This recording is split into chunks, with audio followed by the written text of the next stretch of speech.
পবিত্র মাহে রমজান উপলক্ষে রিয়াদ বাংলাদেশ আন্তর্জাতিক স্কুল অ্যান্ড কলেজ ক্যাম্পাসে ইফতার ও দোয়া মাহফিল অনুষ্ঠিত হয়েছে। বিস্তারিত থাকছে এম মেহিদুল খানের তথ্যচিত্রে।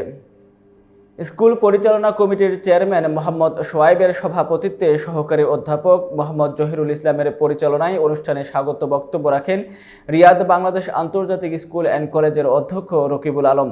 অতিথি হিসেবে উপস্থিত ছিলেন রিয়াদ বাংলাদেশ দূতাবাসের minister barrister Mohammad Mosharraf Hossain, defence attache brigadier general Mohammad Rezaul Karim সহ শিক্ষক, রাজনৈতিক, সামাজিক, সাংবাদিক ও কমিউনিটির বিভিন্ন পর্যায়ের নেতৃবৃন্দরা ইফতার ও দোয়া মাহফিলে উপস্থিত ছিলেন। রমজানের তাৎপর্য নিয়ে গুরুত্বপূর্ণ বক্তব্য তুলে ধরা হয়। বিশ্ব মুসলিম উম্মার শান্তিসহ দেশ ও জাতির কল্যাণে বিশেষ দোয়া করেন সিনিয়র শিক্ষক মোহাম্মদ শরীফুল ইসলাম।